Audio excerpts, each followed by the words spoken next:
اللہ تبارک و تعالیٰ خود قرآن پاک کے اندر فرما رہا ہے والذین یبیتون لربہم سجدا وقیاما، وہ لوگ جو راتیں گزار دیتے ہیں اپنے رب کے لیے سجدے کرتے قیام کرتے، تو اللہ تبارک و تعالیٰ نے اس آیت کریمہ کے اندر اپنے ان بندوں کا ذکر فرمایا ہے، انہیں یاد فرمایا ہے کہ جن کے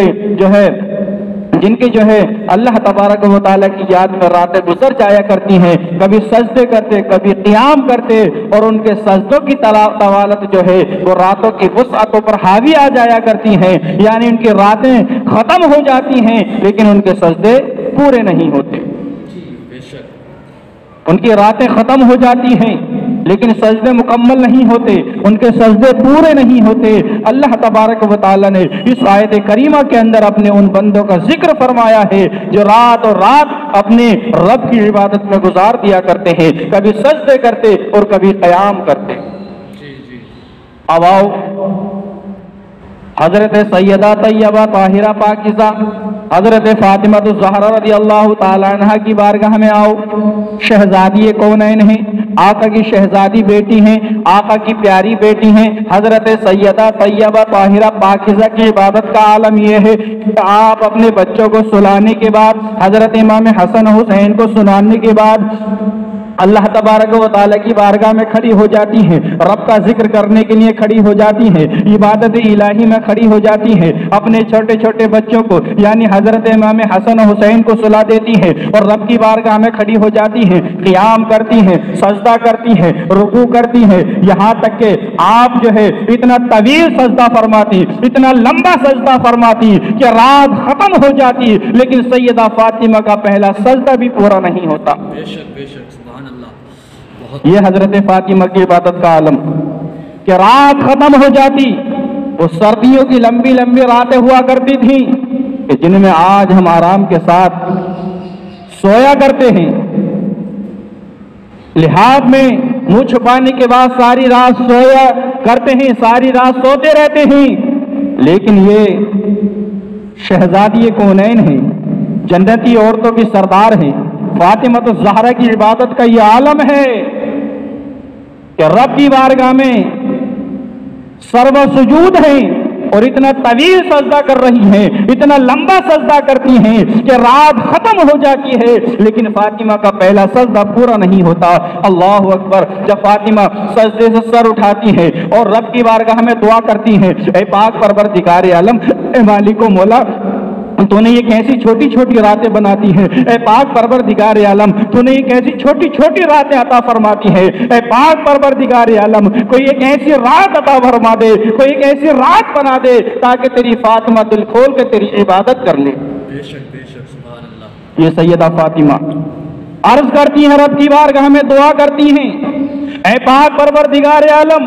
تو نے ایک ایسی چھوٹی چھوٹی راتیں بناتی ہے کہ رات ختم ہو جاتی ہے لیکن فاطمہ کا ایک سجدہ پورا نہیں ہوتا، اے پاک پروردگار عالم، تو ایک ایسی رات عطا فرما دے، ایک ایسی رات بنا دے تاکہ یہ فاطمہ دل کھول کے تیری عبادت کر لے۔ تو میرے دوستو، حدیث قدسی ہے، حدیث قدسی اس حدیث پاک کو کہتے ہیں جو کلام اللہ تبارک و تعالیٰ کا ہو اور راوی محمد الرسول اللہ صلی اللہ تعالی علیہ وسلم ہو۔ رب فرماتا ہے کہ آدمی عبادت کے ذریعے میرے اتنا قریب ہو جاتا ہے کہ میں اس کے ہاتھ بن جاتا ہوں، وہ میرے ساتھ پکڑتا ہے، میں اس کے کان بن جاتا ہوں، وہ میرے ساتھ سنتا ہے، میں اس کی آنکھ بن جاتا ہوں، وہ میرے ساتھ دیکھتا ہے، میں اس کے پیر بن جاتا ہوں، وہ میرے ساتھ چلتا ہے۔ آدمی عبادت کے ذریعے اللہ کے اتنا قریب ہو جاتا ہے کہ اللہ تبارک و تعالیٰ خود فرماتا ہے کہ میں اس کی آنکھ بن جاتا ہوں، وہ میرے ساتھ دیکھتا ہے، میں اس کے کان بن جاتا ہوں، وہ میرے ساتھ سنتا ہے، میں اس کی زبان بن جاتا ہوں، وہ میرے ساتھ بولتا ہے، میں اس کے پیر بن جاتا ہوں، وہ میرے ساتھ چلتا ہے۔ تو اللہ کا جو ذکر کرنے والے، اللہ کو جو یاد کرنے والے، اللہ تبارک و تعالیٰ ان کا ذکر آسمان کی بلندیوں پر کرتا ہے اپنے فرشتوں کی جماعت میں۔ آؤ میں آپ کو سناتا ہوا چلوں، بتاتا ہوا چلوں کہ رات جب ڈھل جاتی ہے، رات کا آدھا حصہ گزر جاتا ہے، اور یہی وہ وقت ہوتا ہے کہ جب آسمان سے رحمت کی آواز آتی ہے، پکارنے والا پکارتا ہے، ندا کرنے والا ندا کرتا ہے کہ ہے کوئی توبہ کرنے والا کہ میں اس کی توبہ قبول کروا دوں، ہے کوئی استغفار کرنے والا کہ میں اس کے گناہوں کو بخش دوں، اس کے گناہوں کو معاف فرما دوں۔ جب بندہ عبادت کرتا ہے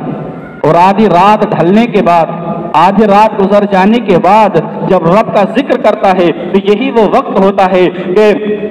آسمان دنیا سے جو ہے آواز آتی ہے کہ ہے کوئی توبہ کرنے والا کہ میں اس کی توبہ کو قبول کر لوں، ہے کوئی استغفار کرنے والا کہ میں اس کے گناہوں کو معاف فرما دوں۔ اللہ اکبر۔ آئیے میں ایک جو ہے آپ کو ایک اللہ کے اس مقدس بندے کی بارگاہ میں لے کر کے چلتا ہوں کہ ایک چھوٹا سا بچہ ہے جس کی عمر بمشکل 8 سال کی ہے، وہ بندہ بچہ ہے، وہ اللہ تبارک و تعالیٰ کی بارگاہ میں زار و قطار رو رہا ہے، زار و قطار آنسو بہا رہا ہے۔ ایک صوفی دیکھتا ہے، اس کی آواز کو سنتا ہے کہ یہ آواز کہاں سے آ رہی ہے، اتنی درد بھری آواز کہاں سے آ رہی ہے۔ اللہ اکبر۔ جب اس صوفی نے دیکھا کہ کوئی رونے والا رو رہا ہے، زار و قطار رو رہا ہے، آہوں فگا کر رہا ہے، اتنی درد بھری آواز میں رو رہا ہے، تو وہ صوفی جو ہے ادھر جاتا ہے جدھر سے آواز آ رہی ہے۔ جانے کے بعد کیا دیکھتا ہے کہ ایک بچہ ہے جس کی عمر 8 سال کی ہوگی لگ بھگ، اور وہ بچہ جو ہے سر سجدے میں رکھے ہوئے جو ہے رو رہا ہے، زار و قطار رو رہا ہے، درد بھری آواز میں رو رہا ہے۔ جب اس صوفی نے اس بچے کو دیکھا، دیکھنے کے بعد میں جو ہے اس بچے کو صوفی نے جو ہے اٹھا دیا، سجدے سے اٹھا دیا، اٹھانے کے بعد اسے بٹھا دیا۔ جیسے ہی وہ بچہ اٹھ کر کے بیٹھتا ہے، وہ بچہ صوفی سے کہنے لگتا ہے، اے صوفی تو نے مجھ پر جو ہے ظلم کیا ہے، اے صوفی تو نے مجھ پر ظلم کیا ہے، تو نے میرا وظیفہ توڑ دیا ہے، تو نے میرا وظیفہ ختم کر دیا ہے، تو نے میرا وظیفہ ختم کر دیا ہے۔ میں اسی لیے جو ہے بستی سے دور آیا تھا، آبادی سے دور جنگل میں آیا تھا کہ میرا وظیفہ کوئی نہ توڑ سکے، میری عبادت میں کوئی خلل نہ ڈال سکے، میرے وظیفے میں کوئی خلل نہ ڈال سکے، لیکن تو نے جو ہے میرا وظیفہ ترک کر دیا، مجھے سجدے سے اٹھا دیا، میرا وظیفہ تو نے توڑوا دیا۔ لیکن وہ صوفی کہتا ہے، اے بچے میں نے تجھے اس لیے نہیں اٹھایا ہے کہ تیرا وظیفہ ختم کر دوں، تیرا وظیفہ میں ترک کر دوں، بلکہ میں تو یہ پوچھنا چاہتا ہوں، یہ معلوم کرنا چاہتا ہوں، آخر تیرے رونے کی وجہ کیا ہے، اتنا گڑ گڑانے کی وجہ کیا ہے، اتنی درد بھری آواز میں رونے کی وجہ کیا ہے، آخر تو کیوں رو رہا ہے، آخر مجھے بتا کیوں رو رہا ہے، میں پوچھنا چاہتا ہوں۔ تو میرے ملت کے نوجوان ساتھیوں بزرگوں،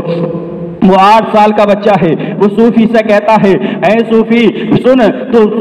سننا چاہتا ہے تو سن کہ میں اپنے گھر کے اندر بیٹھا ہوا تھا اور میری ماں چولہے میں لکڑیاں رکھ رہی تھی، آگ جلانا شروع کیا میری ماں نے، اور موٹی موٹی لکڑیاں جو ہے میری ماں نے چولہے کے اندر رکھی، لیکن ان موٹی موٹی لکڑیوں کو آگ نہ لگ سکی۔ جب انہیں آگ نہ لگ سکی، وہ نہ جل سکی، تو میری ماں نے جو ہے چھوٹی چھوٹی لکڑیوں کو جو ہے ان کے ساتھ چولہے میں رکھا، تو پہلے چھوٹی لکڑیوں کو آگ لگی، اس کے بعد میں جو ہے اس کے ساتھ ساتھ بڑی لکڑیاں بھی جلنا شروع ہو گئیں۔ اے صوفی مجھے درد مل گیا ہے، مجھے درد مل گیا ہے، کہیں ایسا نہ ہو کہ میدان قیامت میں اللہ تبارک و تعالیٰ ان بڑے بڑے کافروں کو جہنم میں ڈالے گا، ان بڑے بڑے کافروں کو آگ میں ڈالے گا، ان بڑے بڑے کافروں کو شداد کو آگ میں ڈالے گا، فرعون کو آگ میں ڈالے گا، حامان کو آگ میں ڈالے گا، ابو لہب کو آگ میں ڈالے گا، تو کہیں ایسا نہ ہو کہ ان بڑے بڑے کافروں کو آگ نہ لگ سکے، تو اللہ تبارک و تعالیٰ میرے جیسے چھوٹے چھوٹوں کو اس میں ڈال دے۔ بے شک بے شک۔ یہ 8 سال کا بچہ، اس کی سوچ دیکھو، یہ سوچ رہا ہے، کہہ رہا ہے کہ صوفی کہیں ایسا نہ ہو کہ جو دنیا کے اندر بڑی بڑی لکڑیاں آگ کے حوالے کی جاتی ہیں انہیں آگ نہیں لگی، تو کہیں ایسا نہ ہو کہ جب چھوٹی چھوٹی لکڑیوں کو پہلے جلا کر ان بڑی لکڑیوں کو آگ لگائی جاتی ہے، تو کہیں ایسا نہ ہو کہ رب جہنم میں جو ہے بڑے بڑے کافروں کو ڈالے، ان بڑے بڑے گناہگاروں کو داخل کرے، ان شداد کو داخل کرے، حامان کو داخل کرے، ابو لہب کو جہنم میں ڈالے، فرعون کو ڈالے، نمرود کو ڈالے، تو کہیں ایسا نہ ہو کہ اللہ تبارک و تعالیٰ، کہیں ایسا نہ ہو کہ چھوٹے چھوٹوں کو بڑے بڑوں کو آگ نہ لگے تو ان چھوٹے چھوٹوں کو جو ہے جہنم میں ڈال دے۔ جبکہ اللہ تبارک و تعالیٰ عالم الغیب ہے، اور اللہ تبارک و تعالیٰ وہ قدرت رکھتا ہے کہ وہ پتھر کو بھی جلا دے، وہ پانی میں بھی آگ لگا دے، لیکن اس بچے کی سوچ ہے، اس بچے کا رب کا خوف اس بچے کے دل کے اندر ہے، وہ سوچ رہا ہے اور رب کی بارگاہ میں گڑ گڑا رہا ہے کہ پروردگار عالم تو مجھے میری خطاؤں کو معاف فرما دے، میرے گناہوں کو معاف فرما دے۔ اللہ کی بارگاہ میں رو رہا ہے، گڑ گڑا رہا ہے۔ تو میرے اسلامی بھائیو، رب کے خوف سے ڈرو، رب کے عذاب سے ڈرو، رب کا ذکر کرو، رب کی بندگی کرو، اور اسی میں جو ہے ہماری بھلائی ہے، دنیا بھی کامیاب ہے اور آخرت بھی کامیاب ہے۔